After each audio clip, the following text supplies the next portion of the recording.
Saya ada di sekitar Waterloo Plain atau lapangan Banteng sekarang, dan saya bergerak dari mulai Kimia Farma di sana. Itu yang dulunya adalah gedung setan khusus buat Freemason, dan jalan yang ini adalah jalan Posway terus sampai ke Senen.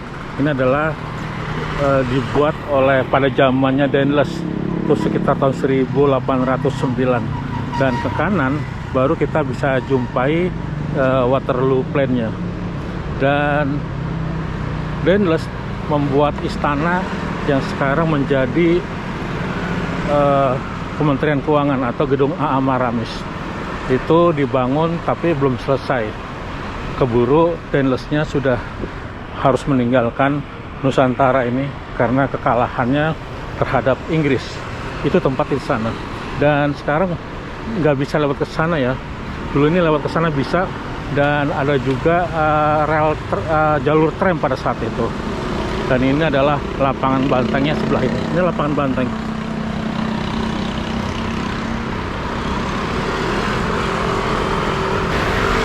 Jalannya cukup ramai dan teduh karena banyak pohon besar di sini. Dan di bagian pojok ini memang nanti ada gereja katedral. Itu katanya adalah gereja Katolik pertama di Batavia. Tapi saya juga perlu cek lagi arsipnya, karena gereja pertama di Batavia itu adanya di daerah Senen. Lapangan Banteng ini dulunya adalah lapangan parade militer ya, karena daerah sini adalah daerah militer semuanya. Tapi sekarang sudah berubah fungsi, jadi lapangan ini untuk publik. Sebagian juga untuk lapangan yang sebelah sini, dan sebelah sananya udah buat multiguna. Kadang-kadang buat olahraga jogging pada hari-hari pagi hari, dan juga buat pameran-pameran tertentu, terutama buat flora, pameran tanaman di situ. Itu cukup ramai di situ.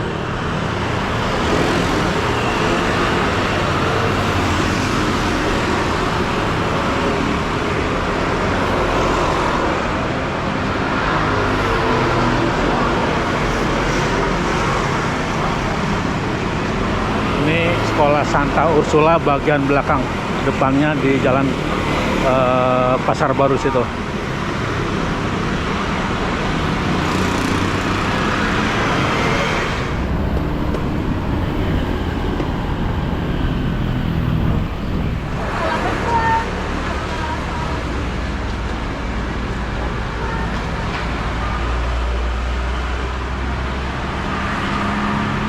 Gerejanya ada di sebelah kanan. Ini dia, tinggi juga sampai ke sana.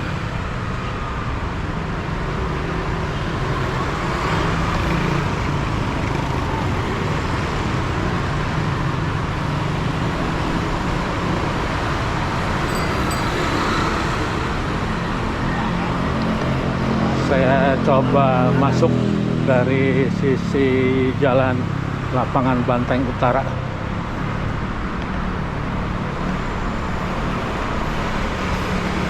Nah, ini bagian halaman dalamnya ya. Coba kita lihat.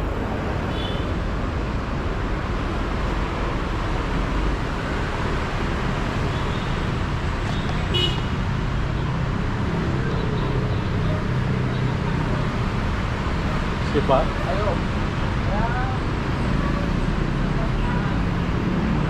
Ini dalam persiapan menyambut Natal, sedang dipasang tenda.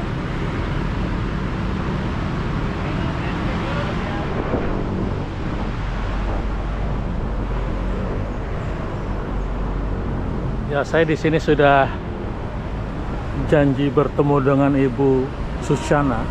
Beliau adalah humas dari katedral sekaligus kepala museum katedral.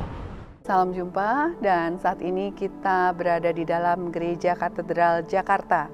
Katedral Jakarta sangat dikenal, nama Katedral Jakarta, namun adakah Anda yang sudah tahu sebenarnya nama Gereja Katedral Jakarta itu ada nama pelindung, yaitu Santa Perawan Maria diangkat ke surga, yang dalam bahasa Latin adalah Maria Assumpta, dan bahasa Inggris kita kenal dengan nama The Lady of Assumption. Dan Gereja Katedral Jakarta ini memang sudah tidak lagi usianya muda, karena sudah 122 tahun lamanya, lebih dari 1 abad, dan diresmikan, diberkati, yaitu di tanggal di mana harinya akrab dengan hari kita, yaitu Hari Ibu Kartini, 21 April tahun 1901.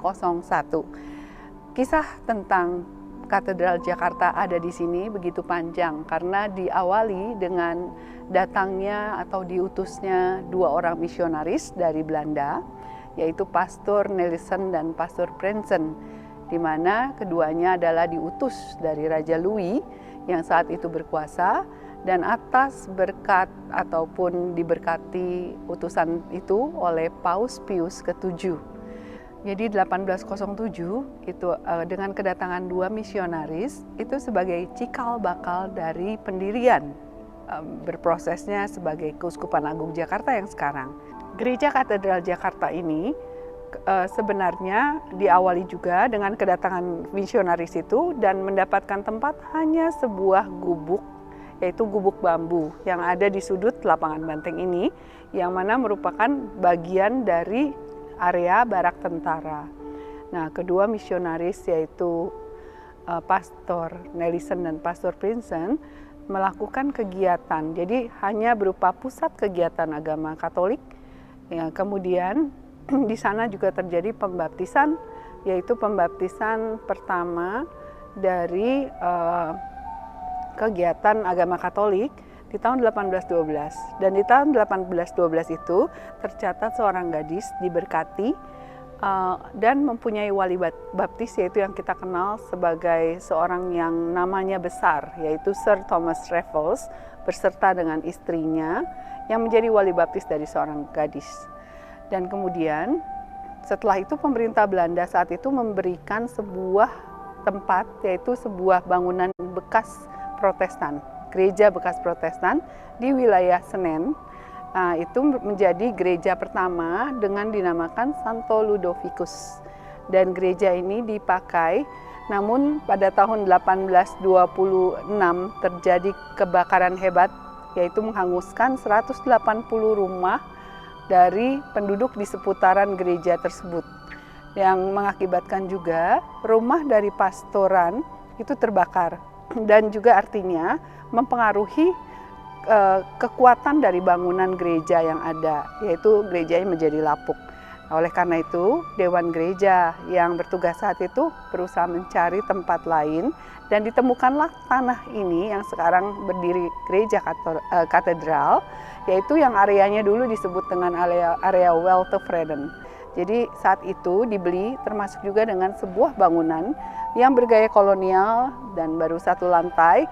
Nah, itu adalah sebuah rumah bekas rumah tinggal Jenderal de Kock yang akhirnya digunakan sebagai gereja katedral pertama di lokasi ini, dan dinamakan Gereja Santa Maria diangkat ke surga, yang diresmikan pada tahun 1829 di bulan November. Nah, gereja itu kemudian dipakai karena gereja ini sebenarnya sudah direncanakan untuk dikembangkan, kemudian dirapihkan, namun karena biaya yang terbatas, jadi gereja yang saat itu tidak dapat direnovasi. Baru tahun 1850 bisa direnovasi dan berusaha untuk diberikan sebuah tambahan menara sehingga terlihat seperti sebuah gereja.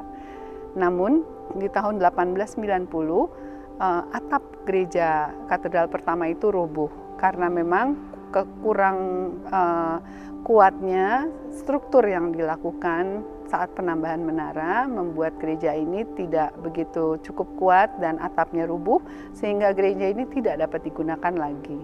Pada saat itu Pastor Antonius Dickmann bertugas dan kemudian umat membutuhkan tempat ibadah. Untuk itu sementara dilakukan di garasi kereta kuda, dan kemudian umat melakukan ibadah di sana. Dan pada saat itu Pastor Antonius Dickmann memang sudah berkemampuan sebagai seorang arsitek karena beliau belajar dengan arsitek terkenal dari Belanda, yaitu arsitek Kuipers. Kemudian juga belajar dari firma di firma arsitek di Perancis, yaitu Viole Lida. Nah, kemudian beliau buru-buru mendesain, mengguratkan desain yang merupakan desain yang sampai sekarang ini dibangun, yaitu gereja katedral sekarang. Nah, kemudian setelah itu dilakukan pembangunan, namun hanya sampai 7 bulan karena dana juga sudah tidak mencukupi. Untuk itu dana dicari dulu di wilayah Belanda, dan kemudian di tahun 1893 Pastor Antonius Dijkman harus kembali ke Belanda. Namun akhirnya beliau juga tidak bisa kembali ke sini karena sakit. Nah, di tahun 1899 itu berhasil untuk dikumpulkan dana pembangunan gereja ini dan dilanjutkan dengan ditandai sebagai peletakan batu pertama, yaitu di tanggal 16 Januari tahun 1899. Dan setelah itu dibangun selama 1,5 tahun, dan akhirnya bangunan ini selesai diberkati di tanggal 21 April 1901.